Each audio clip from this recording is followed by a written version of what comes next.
Good afternoon, everyone. My name is Aakash Saini. I'm a PhD student working at Nokia in Munich and studying at the University of Erlangen-Nuremberg in Germany. Today, I will talk about how we use artificial intelligence and machine learning, or AIML for short, to compress channel state information in next generation wireless communication systems.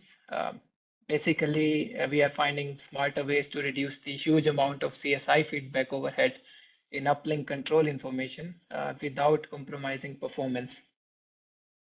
I worked on this research together with my colleagues Amir, Ji-Hyun, and Yun Chao under the guidance of my supervisor, Professor Wolfgang Gestecker. So here is the agenda for today's presentation. First, I will briefly introduce the problem statement we are trying to solve, and will give you a high-level overview of the system. In this section, I will also explain how traditional methods compress and reconstruct CSI using code books, and then introduce our AIML-based approach.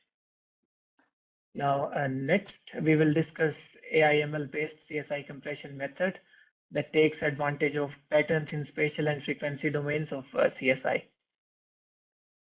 Finally, we will explore a bit more advanced approach that use correlation across spatial frequency and temporal domains together to achieve even better compression and reconstruction results.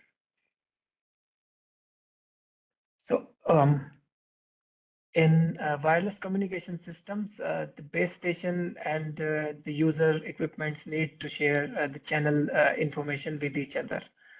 This happens because the uplink and the downlink channel operate at different frequencies. So they cannot automatically know each other's conditions. This shared information is basically called channel state information, or CSI. Now it contains data about wireless channel condition across space, time, and frequency.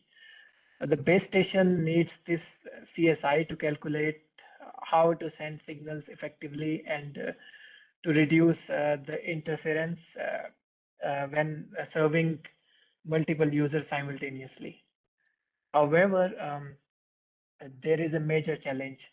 The CSI data is enormous and it is impractical to send through limited feedback channel. Now, to solve this problem, researchers have developed various compression methods. Traditional approaches use predefined code books like type 2 and enhanced type 2 schemes to compress the CSI before sending it. More recently, AI and machine learning have emerged as powerful tools for CSI compression and decompression.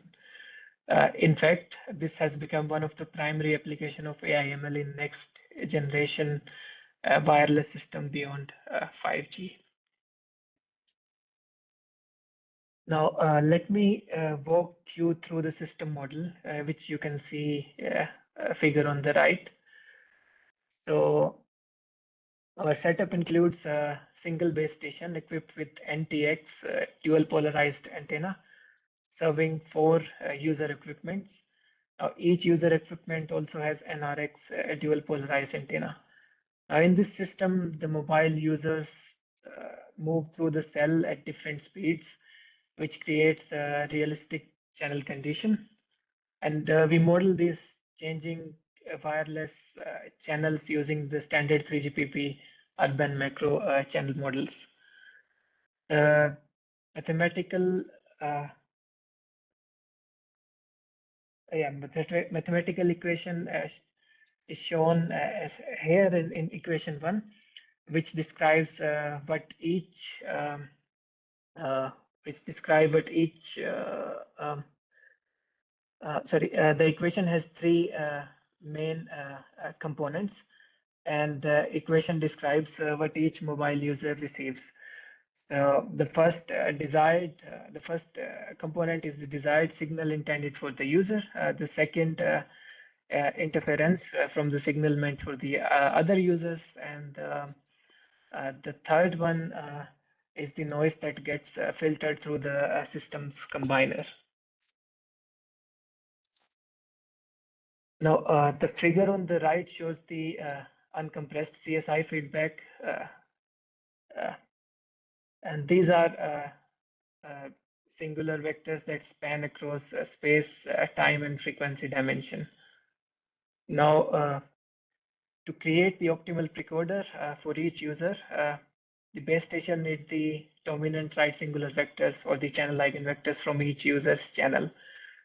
One way to obtain these is through the singular value decomposition as shown in equation 2. However, there is a practical problem. We cannot send these complete channel eigenvectors or singular vectors back to the base station because the uplink feedback channel has a very limited capacity because of the restricted resources and bandwidth on the user equipments.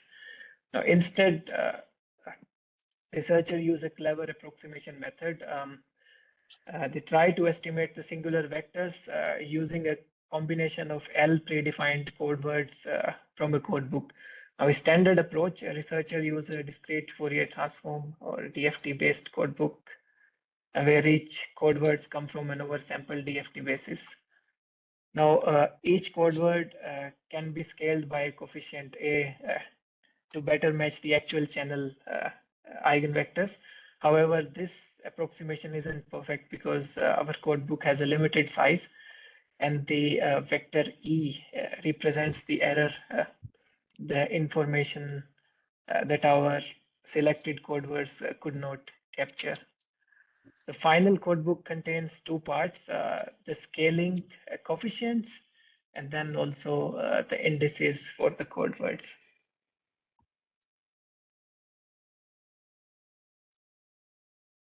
Now, this figure demonstrates how feedback overhead can be reduced using the 3GPP release 16 enhanced type 2 codebook based approach. Let me explain how this works into two domains. First, spatial domain processing, now similar to the original type 2 codebook, which was the release 15 based and the codebook based CSI compression. L beams are selected that captures the angular characteristics of the wireless channel. However, the enhanced type 2 version always reports the amplitude information for each subbands, providing more detailed channel information.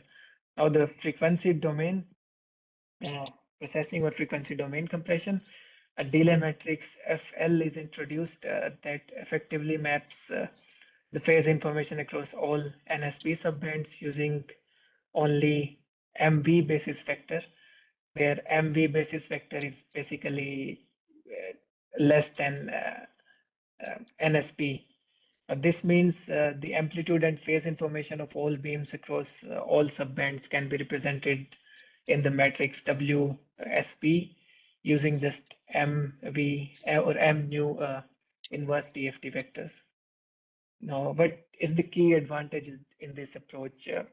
So by using the DFT-based compression in the spatial domain and IDFT-based compression in frequency domain, the enhanced type 2 codebook significantly reduced the feedback overhead compared to the earlier methods.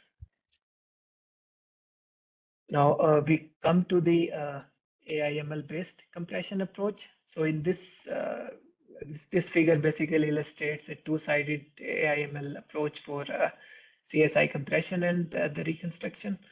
So at the user equipment or UE side, the original channel state information serve as input to the neural network-based encoder. This encoder compresses the high-dimensional CSI data into much smaller code word representation, dramatically reducing the feedback overhead. Then the compressed code word is then quantized and transmitted over the transmitted from the user equipment to the base station over the limited rate feedback channel. Now at the base station, the receiver, the received signal, the received feedback go through the two stages. The first one is a dequantizer that recovers the compressed code word. and then a neural network decoder that reconstruct the original CSI with minimal information loss. Now, the key benefit of this approach is that this AI/ML approach leverages the learning capability of neural network on both ends to achieve the efficient compression while maintaining reconstruction quality, making it possible to send detailed channel information over the limited rate feedback channel. Now, with that, let's go to the spatial and frequency domain compression problem. Now, in a multi-user MIMO system, there is an important characteristic that we can exploit. That is the strong frequency domain correlation exist among the dominant channel eigenvectors across different subbands. The figure on this slide demonstrates this correlation by showing the mean square generalized cosine similarity, or SGCS, between the first subband channel eigenvectors and the eigenvectors from subband 1 through 13. This analysis is based on 2100 channel samples. As you can see from the bottom figure, there is an indeed strong correlation, frequency domain correlation between the channel eigenvectors of the first subband and all other subband. The high SGCS value confirm that the channel characteristics doesn't change dramatically across a neighboring frequency subband. Now, this observation led to the development of an autoencoder-based approach that learns and exploits both spatial and frequency domain correlation to perform efficient CSI compression and decompression. Now, this figure illustrates our two-sided model approach for compressing and reconstructing spatial and frequency domain CSI at user equipment and network side in a bit more detail. So first, on the UE side, the user equipment first performs the downlink channel measurement, then applies singular value decomposition in a subband-wise manner. This creates a matrix V hat containing the dominant channel eigenvectors stacked column-wise for different subbands. The UE side encoders then converts these stacked channel eigenvectors into a compact latent vector ZE. This latent vector is then quantized to generate a bit payload for CSI feedback and transmitted to the base station. Now, coming on the G0B side, at the base station, the dequantizer maps these received bit to a dequantized latent vector ZQ, which is then fed to a decoder to reconstruct the channel eigenvectors matrix V tilde. Now, this reconstructed vector is used for precoding calculation. Our loss function compares the original matrix we had with the reconstructed matrix V tilde. Specifically, we use the negative of the squared generalized cosine similarity between the original and the reconstructed channel eigenvectors across all subbands. This loss function is particularly important because it preserves the direction of the channel eigenvectors during the compression and reconstruction, which is crucial for the effective precoding performance. Now, with that, let's extend this towards the temporal dimension of the CSI as well. Especially in scenario with limited user mobility, there are strong temporal correlation in CSI reports that conventional spatial and frequency encoding and decoding architecture cannot fully exploit. The figure demonstrates this temporal correlation by showing the mean squared generalized cosine similarity between the CSI matrix for the 100 time slot and the matrices from 99th down to the first time slot. Now, as you can see, there is a strong temporal correlation with remaining with the 100 time slot and the previous time slot, with the correlation remaining high even for the time slots that are significantly in past. Now, this indicates the channel conditions change slowly over time in limited mobility scenario. Now, to capitalize on this observation, we developed a recurrent autoencoder approach that jointly process correlation across all three domains, that is temporal, spatial, and frequency, to achieve more efficient CSI compression and decompression. Now, the figure here represents our proposed high-level architecture for spatial frequency and temporal domain CSI compression. This exploit joint correlation across all three domains to compress and reconstruct CSI. We see on the UE side, the current CSI matrix is fed into our SFT encoder, which converts it into an unquantized latent vector. This latent vector is then quantized into bit and for the transmission over the wireless channel to the network. At the base station, a dequantizer maps the received bit back to the dequantized latent vector ZQ. This vector is then fed into the TSF decoder to reconstruct the original CSI matrix. Buffers are deployed on both UE and the network side to enable the recurrent temporal correlation learning through the encoder and the decoder internal states or hidden states.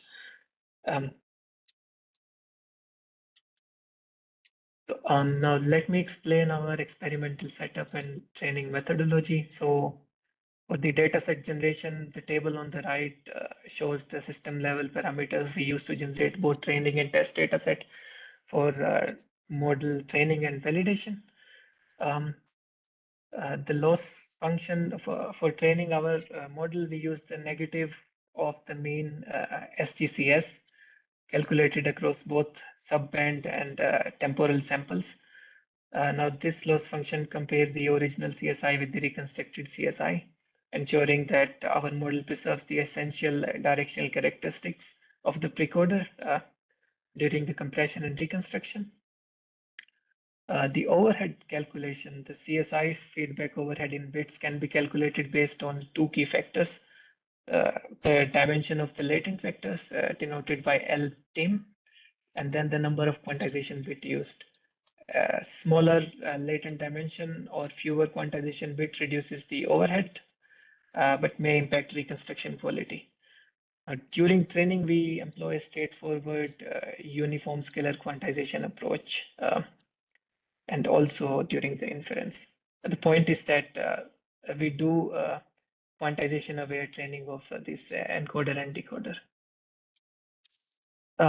Let me present key performance of our proposed SFT approach.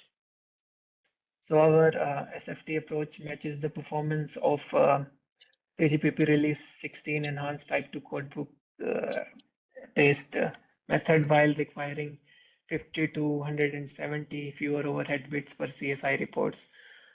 This represents a substantial reduction in the feedback overhead compared to the baselines. Now, when compared to the transformer-based spatial and frequency domain compression approach, our method achieves equivalent reconstruction performance while reducing the overhead bit requirements by, let's say, 20 to 120 bits per CSI report. The results clearly show that exploiting temporal correlation in addition to spatial and frequency domain correlation provides tangible benefits in CSI compression efficiency. Now, the table also shows the number of trainable parameters and the number of floating point operation for the transformer-based SF approach and the proposed SFT approach. This slide presents our system-level simulation, system-level performance evaluation comparing average user and mean cell edge user spectral efficiency gains against the CSI feedback overhead bits. The analysis assume 95% of the user equipments operate with rank indicator 2, which represents a typical scenario. Now, our proposed SFT domain compression approach scheme delivers